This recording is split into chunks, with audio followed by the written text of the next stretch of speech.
they had a vision for a healthier, more prosperous America. And over time, they delivered.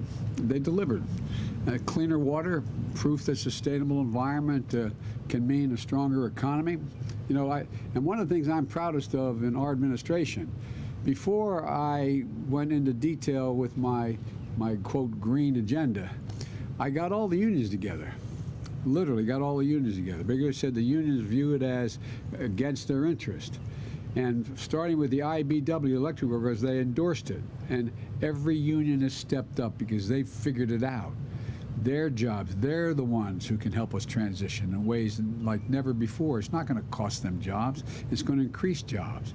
The IBW is going to be building 50,000 electric stations, electric starting stations all across America, for example.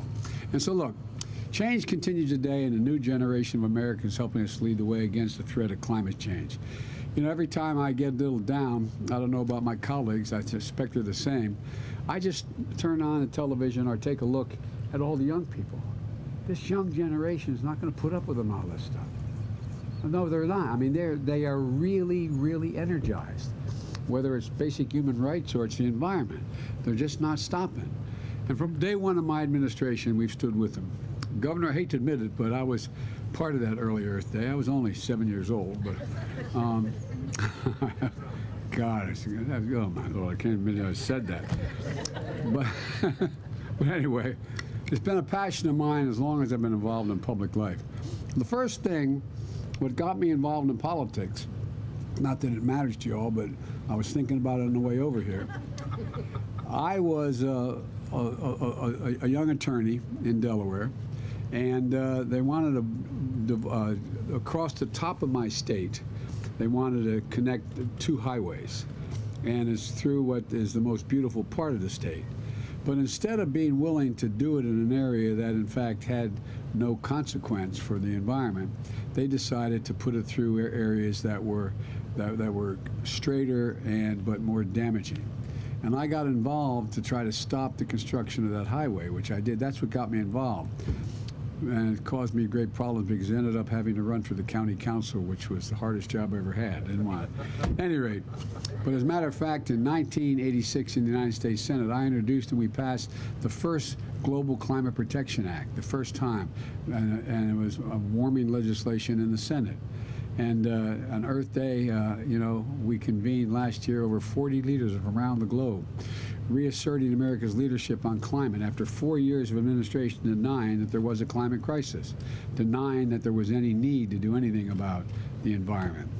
And the commitments galvanized at that meeting, including our own goal of cutting emissions for 50 to 52% below 25 levels by 2030 and reaching net zero emissions by 2050, taking the steps the United States needs to limit the planet's warming to no more than 1.5 degrees Celsius, and the rest of the world started to come along. We did more than set bold goals, we acted to achieve them. Last year, with all the disappointments we faced, but last year the United States deployed the most solar, wind, and battery storage in American history. And we made record-setting investments in clean energy in rural America. For example, we have a $1 billion program that no one knows about except the Department of Agriculture, the grants and loans for farmers and rural co-ops to deploy solar and storage and power lines to carry clean energy across the country. We're investing in technology so you can heat and cool your home when the sun doesn't shine and the wind doesn't blow, because out here in Silicon Valley you're developing the battery technology. They showed me one that's about a little bit wider than this podium, about that thick and about this wide, that in fact you can install in your home, and when the sun ain't shining, that stored electricity runs the whole deal.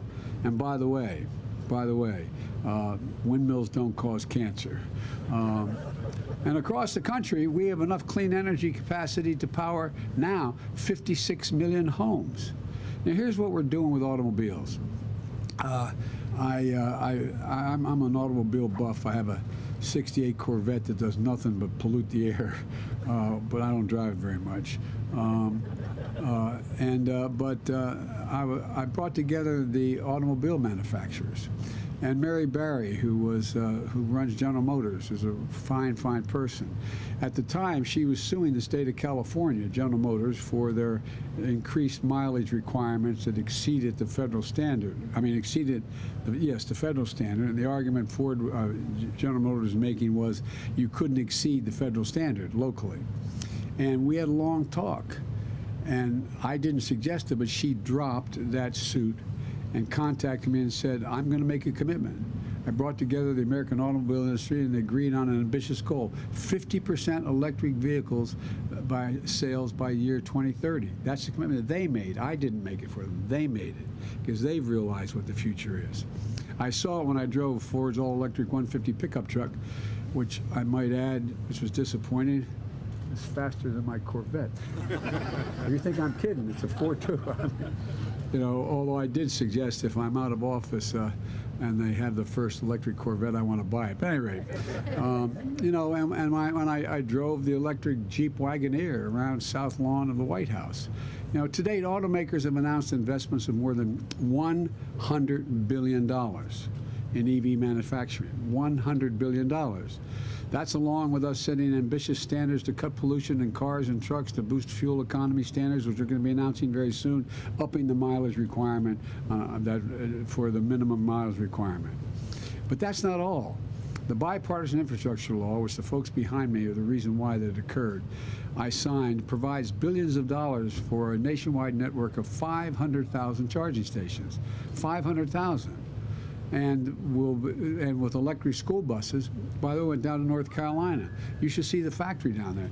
These buses, they have electric vehicles. It has a platform, folks, from me to you, about that thick, weighs about 6 zillion pounds, no engine, nothing else, that's it.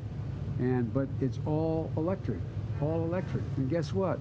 We're going to eliminate tens of thousands of diesel school buses, which pollute the air and pollute the lungs. And look, industry, this industry and union workers are all stepping up. And there's a lot more. Here in Washington State, you're going to triple the federal commitment to your link. We're going to triple the federal commitment to your Link Light rail system, speeding progress in the largest transit. As my colleagues in the Senate will recall, I was referred to as Mr. Amtrak.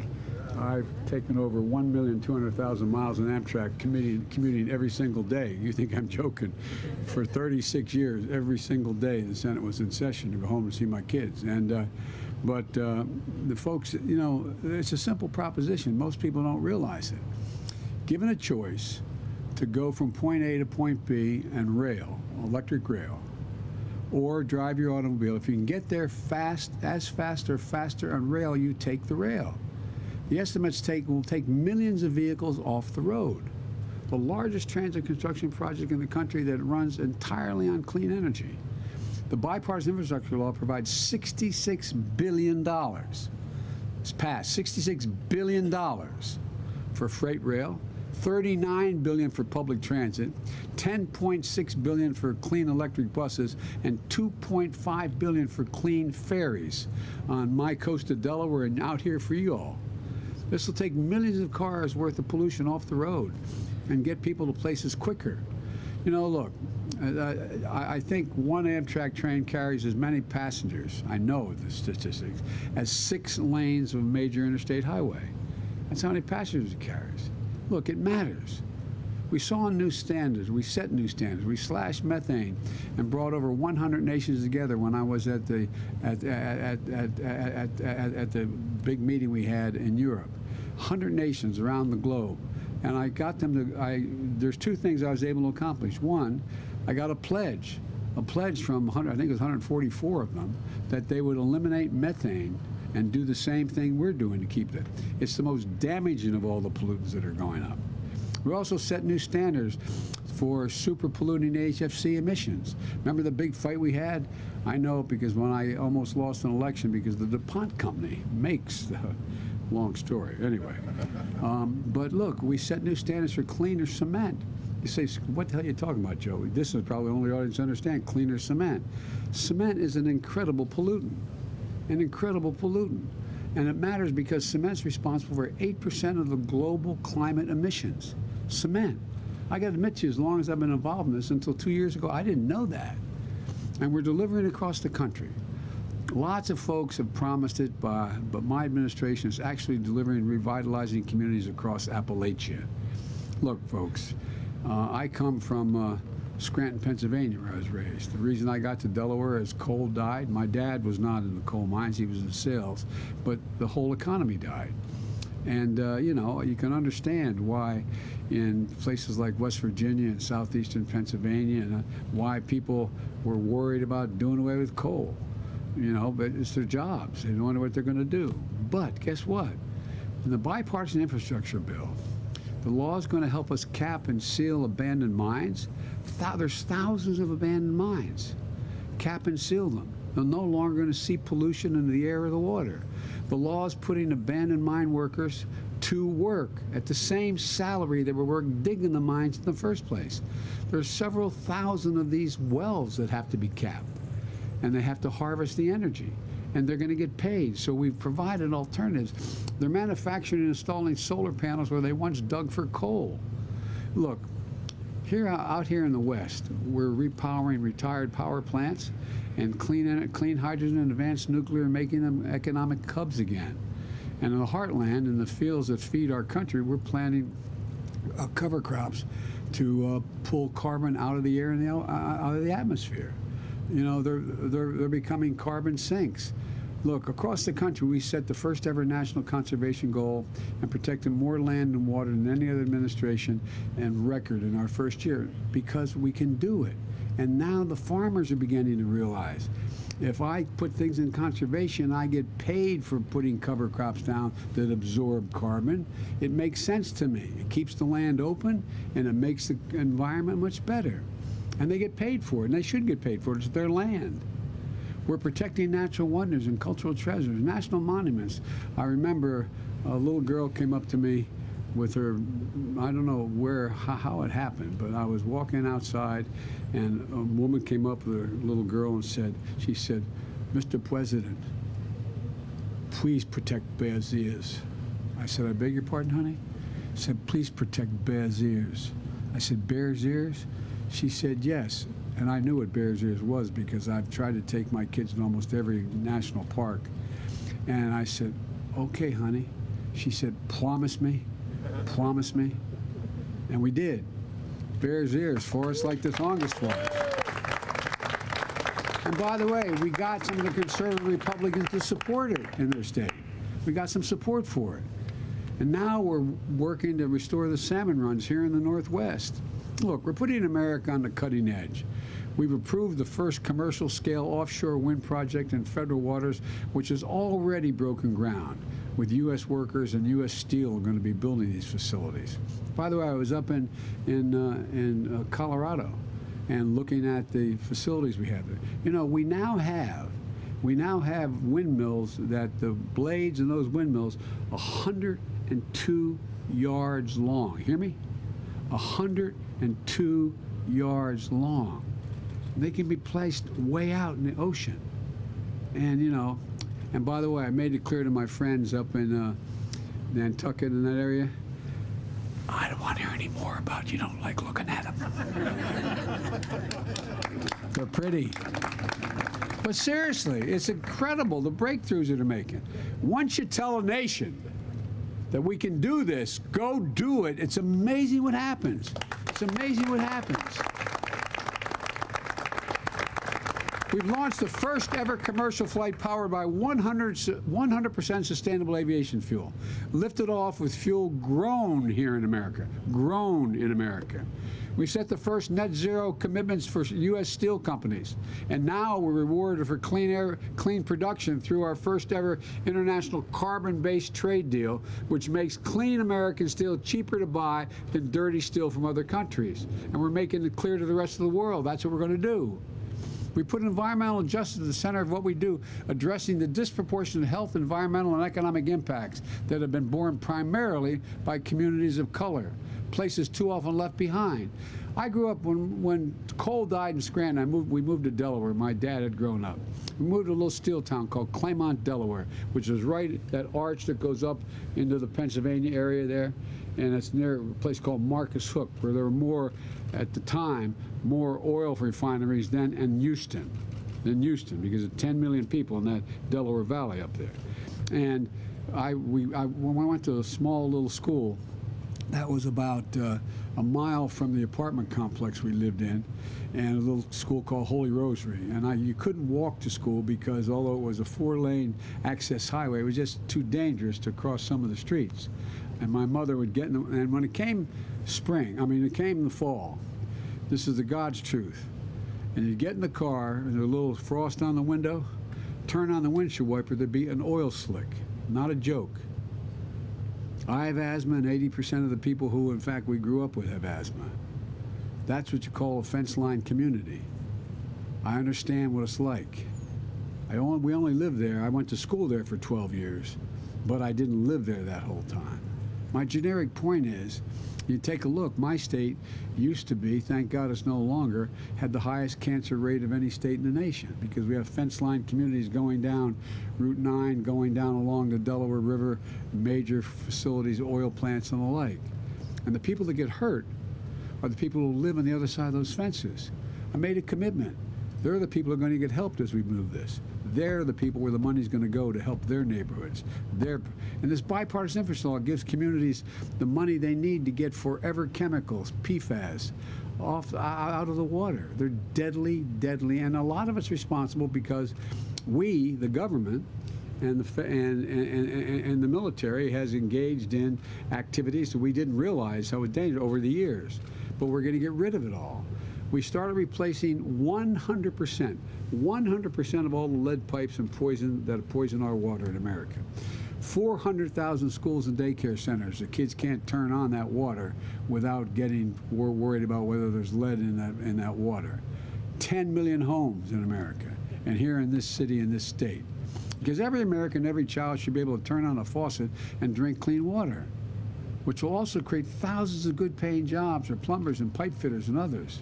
Look, all you got to do is look around. Cities and states are acting. Businesses are acting. I'm acting. We need Congress to act as well. And the people behind me are pushing Congress hard. They are pushing Congress hard. Following the past new investments and tax credits aimed directly at lowering costs for families. Look, you talk about, there's only 2 senators occasionally don't vote with me. That's right? Literally, 48, they talk about the split in the Democratic Party. There's virtually no split in the Democratic Party. We just happen to have 50 presidents. You have 50 senators and 50 Democrats and 50 Republicans. I mean, any one can change the dynamic, right? But all kidding aside, 48% of my Democratic colleagues in the Senate vote with me 94% of the time. So it's not like we have a split, but we have virtually no Republicans. There's some. We get up to as many as 7 or 8 will vote. This ain't your father's Republican Party. Not a joke. All you got to do is look what is being played this morning about the tape that was released. Anyway, but all kidding aside, this is a MAGA party now. It's, you got the senator from Texas and others. These guys are a different breed of cat. They're not like what I served with for so many years. And the people who know better are afraid to act correctly because they know they'll be primaried. I've had, I won't mention any of them, I promised I never would and I won't, but up to 6 come to me and say, Joe, I want to be with you on such and such, but I can't. I'll be primaried. I'll lose my race. So folks, this is going to start to change. Look, that bill that we talked about, that is the infrastructure bill, there were 2 pieces of it. It was one bill initially. And that bill had about $800 million in it for environmental related issues. Well, the one that didn't pass, the part that didn't pass yet, is one that has $531 million for environmental related issues. We got a lot done, though, in the bill that passed called the infrastructure bill that has to do with the environment. including tax credits for purchase of electric and fuel cell vehicles, new or used. What you're going to save, typical driver, about $80 a month from not having to pay gas at the pump. Tax credits for folks to buy solar panels and heat pumps, more efficient windows, saving each an average of $500 a year to do this. Just making your home tighter so you don't leak the heat and leak the air conditioning you're going out. You know, and my pen's ready. My pen's ready to sign. I'm anxious to sign these. Get some of these bills to my desk. And we can't forget,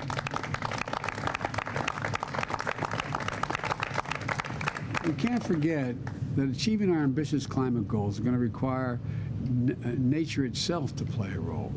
You know, if you compare the map of North America in 1620, and we have some of these maps, with America today, you'll see much of our how much we've devastated our forest. I mean, it used to be, if you look from the Atlantic coast almost to the Mississippi River, was heavy forest. And we took it all down over those years. That's why today I'm signing an executive order to conserve our forests that do so much to protect us. You know, our forests are our planet's lungs. They literally are recycling and cycling CO2 out of the atmosphere. That's what they do. By the way, I spent time down in the Amazon and in Colombia and in Brazil, and guess what? More carbon is taken out of the air in the Amazon, that carbon sink, than every bit of carbon that is generated on a daily basis in the entire United States from every source. So what we should be doing, and I'm trying to get done, they're not going to maybe like this, we should be paying the Brazilians not to cut down their forest. We got to cut ours down. We got to cut ours down. We got the benefit of it. We've got these third world countries, not third world, some are, in Africa and in South America. We got the industrial countries have to help. Scientists estimate that the protection and restoration of our natural lands and waters can provide more than 1/3 of the solution to climate change. Just that, if we did nothing else. So today I'm about to sign an executive order to strengthen our forests on federal lands and make them and the local economies they support more resilient in the face of wildfires.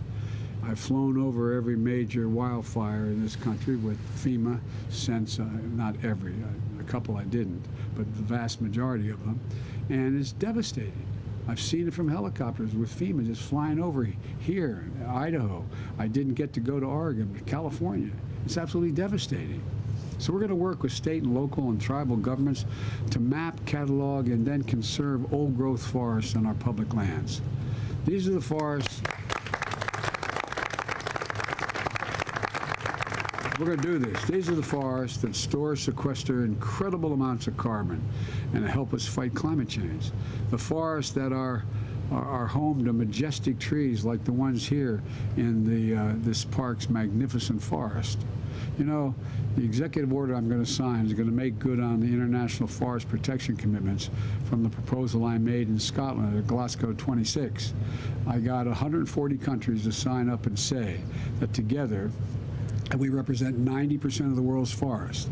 And this includes our own effort to crack down on trafficking of illegal logged wood and products like the ones illegally deforesting areas around the world. In addition to that, I put in the bipartisan infrastructure bill that we're going to plant 1.2 billion trees. 1.2 billion trees across this country to begin the vital work of reforesting America. It makes sense, and it also makes a big difference, including in our cities and on our city streets. The executive order also recognizes that when it comes to protecting our communities from floods and storms, nature can help us as well. For example, when it comes to stopping flooding, sometimes a wetland is more effective than a seawall. I live along a state where it's only average 3 feet above sea level, the state of Delaware, the Delaware River, the Delaware Bay, and the Atlantic Ocean.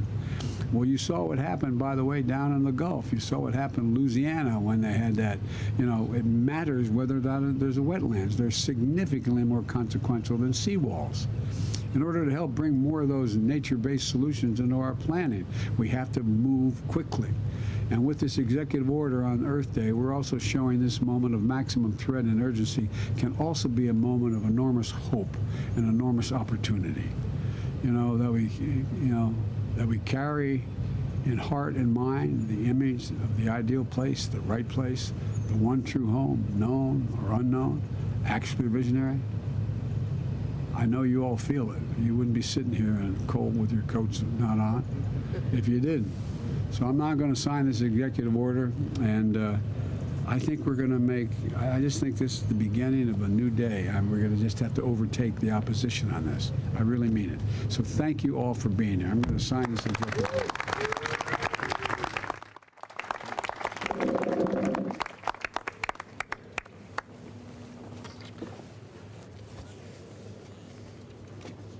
Strengthening the nation's forest communities and local economies, and it's all about planting about 1,200,000,000 trees. So, and by the way, anybody bring their shovels? All right.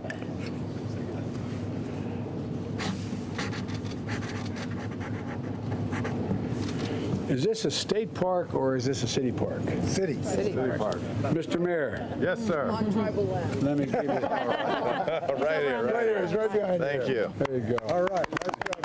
Thank you. And by the way, you notice who runs the Department of Interior now. Yeah. All right. All right. Thanks. Thank you, Mr. President. Thank you very much. So great to see you at the next event. Well, yeah, but I tell you what, I'm excited about it.